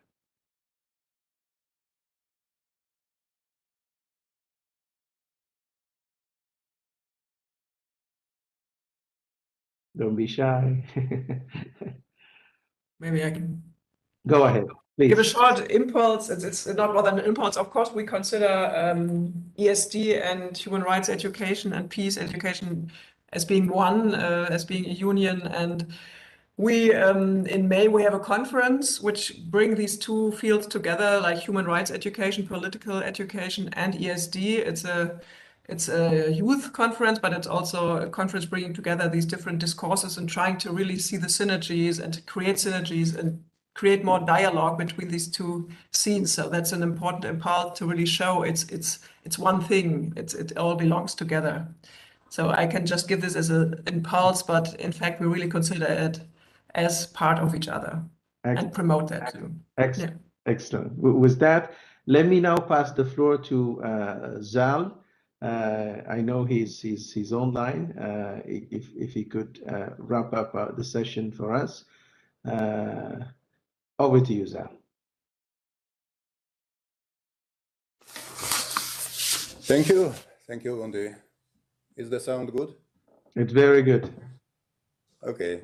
Thank you very much, and thanks to all the participants who are online and who were online for some at some moment.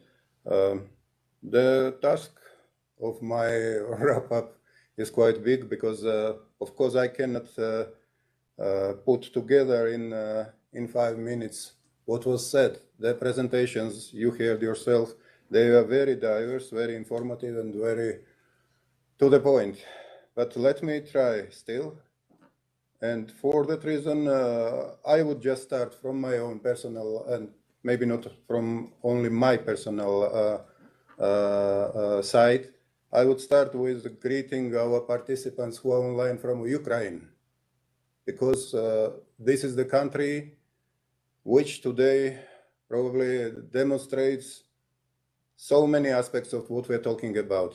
The situation in that country, the aggression against Ukraine, should not be happening if everything would be in a way we want it to be.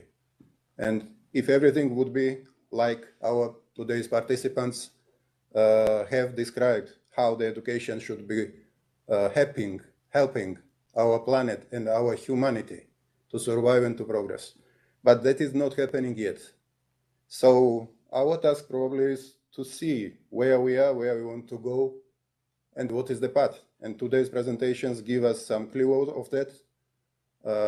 First of all, we are told, and I will not refer to particular presentations and particular colleagues who made these presentations, just to some ideas and facts that were presented. So we all know that humanity faces challenges, and public opinion is concerned. The public knows that. And we are in crisis for the last 200 years. It was said at some point. Well, I think not only 200 maybe, but still. And this gives us the notion of our civilization in global perspective, going from one crisis to another, and then in the middle of the two crises, becoming too complacent maybe about the ways it progresses itself. So where is our task? And our destination should be peaceful, inclusive, and sustainable future for our planet and for our humanity. But this is, at this moment, not the reality. So what should we do for that? Then UN Secretary General said we should renew our collective commitment to education and lifelong learning. Education is the way. Education is the means to achieve what we want our planet and ourselves to be. But are we there with this tool, with this way, with this means? It seems that we are not.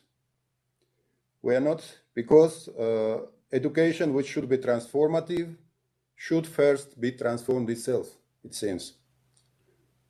Public opinion, again, confirms. We are told of some studies which say that the education systems are not fully up to date. They are not adequate for tomorrow. And there was a very nice picture and the explanation about the teachers of yesterday teaching for tomorrow, something along that line, which is really demonstrating in a nutshell the biggest of our problem. So the education systems should have been repurposed. They should have their content and outcome should be rethought and maybe reformulated. And how we can do that? And here we come to the ESD as the means for that. We place our hope on ESD. It offers transformative power on many layers, and it also offers the connection to human rights dimension, which is crucial for keeping the purpose, for knowing where we want to go. Not only teaching maths and numerals, but also teaching values, giving the next generation the set of values they can rely on. And then we heard of the government representatives the various examples of national implementation of the ESD principles. There was no, well, I think it's a well-recognized fact that ESD has to be implemented now. We know enough about what it should be, but we don't do enough how to implement it. Then Batumi's statement of 2016 of the high-level meeting of education and environment ministries was mentioned, saying that the awareness among decision makers is the key. That awareness, as we see today, is present in many countries that were presenting their experience. And what their experience says is that there should be some assessment first of the situation, possibly independent assessment, what needs to be done, how it needs to be done, and then the integration of that assessment's findings into the policy response. National action plans, national umbrella institutions that should be set for reaching the integration of the ESD principles into the whole spectrum of policies, plans, curricula. And then there should be permanent monitoring to keep all these instruments updated. because the development, the ESD is not just something you reach today and then tomorrow you can rest. That's the permanent process. Yeah. And therefore, the cooperation, exchange of experience is a key among stakeholders within the country. And also showing an example of who does it best, what is good practice. And from that perspective, a whole school approach is important vehicle for implementing ESD because it can help to create local hubs for ESD implementation on local level. Then we have here that there is a need, no more frameworks probably should be needed now, but more implementation through tools, training modules, practical vehicles. That is where we should now invest. Then we heard from youth representatives and also from the teachers who teach them. The opinion of youth is, we are not consumers of your knowledge. We are partners. You should treat us as partners, talking to us, taking into consideration what we say, and we are your peers. Peer learning, not just teaching, is the way forward. Education systems should be adapted to that, and education systems should also be complemented. The formal system should be complemented through informal and non-formal means, because it's not only in the universities where people can teach basic facts and not only basic facts. It's a vocational education also that creates the type of professionals who know about climate change and who themselves can implement the principles where they work. Then again, action, not words, is needed. And students ask to be heard, to participate, to be empowered. But it's not just students that should be empowered and should be trained. Teachers' training is something which can facilitate students' empowerment then. And for that reason, again, networking for theoretical and practical exchange, universities, non-profit educational centers are important. So the cooperation is the key here, and we should invest in cooperation. Whole institution approach needs to be supported. Local communities should become hubs. Well, that's what I already said, I guess. And sustainability can be embedded in the education systems. If there are some frameworks for that, like in the EU, there can be some particular umbrella tools for that. Otherwise, again, we have network platforms which we already use for that, like the World Environmental Education Congress, like the UNECE strategy for education for sustainable development, and the steering committee. The chair was presenting that herself. So all that means, all that tools should be used to reach our purpose, which is again the creation of peaceful, inclusive, and sustainable future. Now, I think that giving you more information or more let's say, conclusions would be beyond my power at this point. I'm just repeating what many of colleagues said. And from my point, I would just summarize it in a few words, like every generation develops its own set of values, its own set of principles and methods and way of life. And then the next generation comes. It's approaching. And we automatically think that we should transfer everything to them. And that's one-dimensional, one-way teaching. But we are clearly told, no, we are partners. Our kids are partners. They want to be empowered. If we do not empower them, the time will.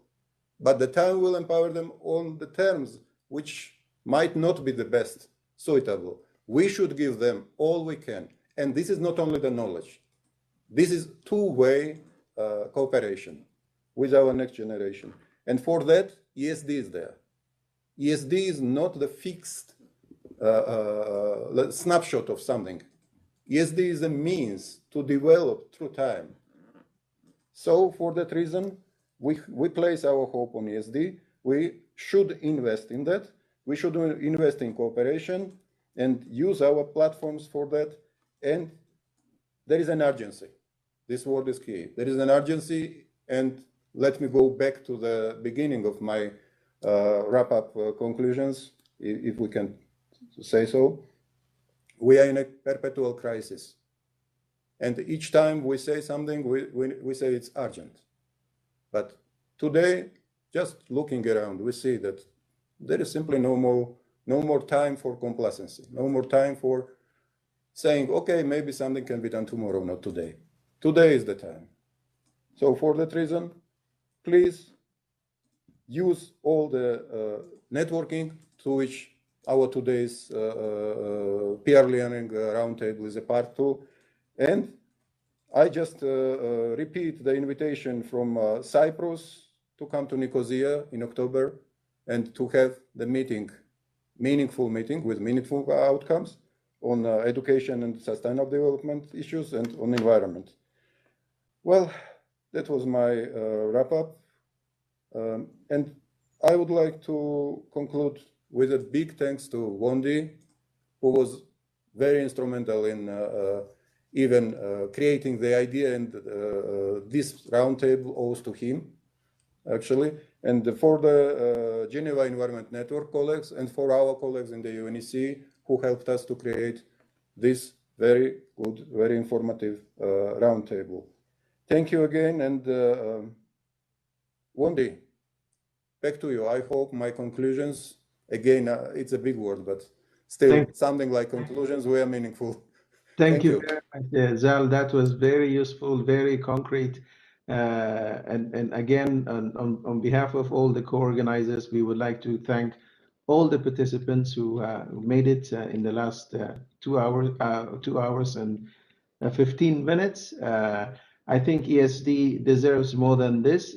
So one of the things we would do is together with UNEC, UNESCO, and our Geneva Environment Network, we plan to organize a similar dialogue in the future. And I know the afternoon session is starting soon, and we need to do a little bit of a report. So I just want to say a big thank you for everybody who participated as panelists, and all of you are connected virtually and listening to us what has transpired in the last 2 hours. Thank you very, very much.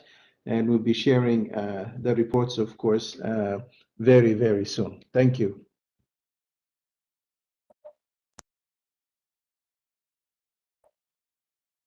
Thank you very much.